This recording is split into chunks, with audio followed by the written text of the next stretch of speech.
Hey gang, Scott Davenport here, and I've got a quick tip for you on how to add a little bit of smoothness to some choppy water. Now, we get days where it's very, very windy, and it could be a lake or a harbor or the ocean itself, a lot of chop going on, and sometimes that can be distracting to the subject that you're photographing. You want the context of the body of water, but not necessarily all the crispness that comes along with that chop. And you don't want to use a filter to smooth it all out, because then you're going to lose the personality of the scene.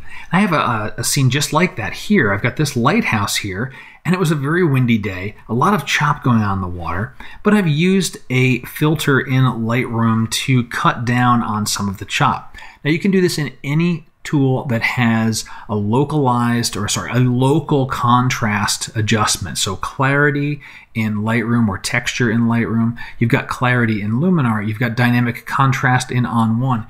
Any of these tools, taking things in the negative direction is going to give you the look that you want. So here I have this graduated filter. It's covering the water here. And notice I've taken the texture slider all the way down pretty healthy in the negative direction.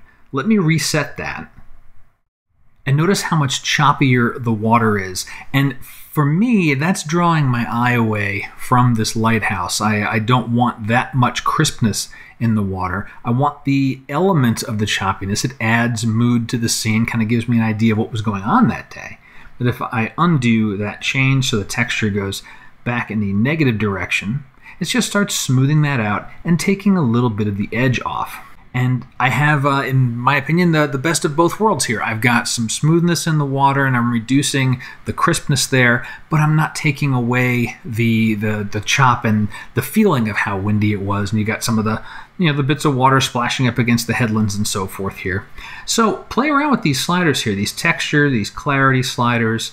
Clarity I felt was a little bit too heavy-handed for this scene. I like using texture, but whatever those tools might be, like I said, these types of tools exist in Luminar and On1 as well. So check them out, and it might just be a little nudge you need to take in the negative direction to reduce the chop on some of your water scenes.